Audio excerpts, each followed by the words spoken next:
В год педагога и наставника в регионе вводится почетное звание «Народный учитель Чувашской Республики». Увеличивается количество категорий граждан, имеющих право получать юридическую помощь бесплатно.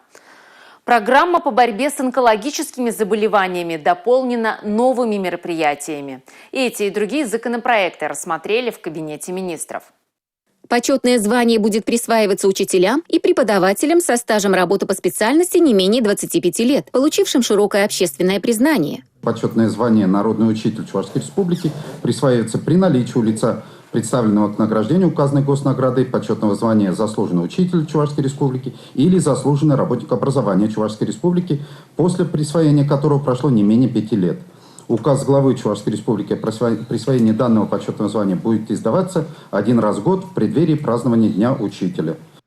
Нововведения коснулись и правил получения бесплатной юридической помощи. Теперь на это имеют право военнослужащие, лица, находящиеся на военной службе в войсках Нацгвардии, сотрудники правоохранительных органов, мобилизованные, добровольцы и контрактники, участвовавшие в СВО и члены их семей. Также лица, принимавшие участие в боевых действиях в составе вооруженных сил ДНР и Народной милиции ЛНР, начиная с 11 мая 2014 года и члены их семей. Федеральным законом расширен перечень случаев, по которым оказывается бесплатная юридическая помощь, таким как обеспечение денежным довольствием военнослужащих и предоставление им отдельных выплат в соответствии с федеральным законом о денежном довольствии военнослужащих, предоставление льгот, социальных гарантий и компенсаций для вышеуказанных лиц и членов их семей, признание гражданина безвестно отсутствующим или умершим.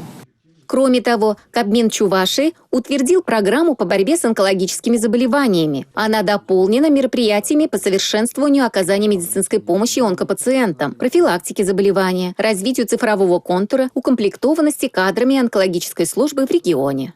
Программа дополнена сведением о текущем состоянии онкологической помощи в республике, в структуре заболеваемости и смертности, в классе на образование, в том числе злокачественное, по итогам 2022 года.